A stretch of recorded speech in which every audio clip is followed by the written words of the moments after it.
In this video, I will show you how to properly get my animated interactive games into your own PowerPoint. Go to any description of my videos and click on the link. This will open up a Dropbox folder. Here, you can download the material you want.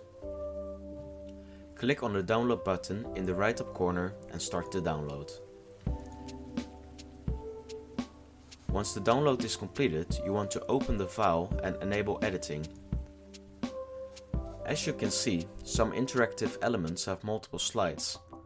When there's two slides, that means you will have to copy both of them in order to have them work properly.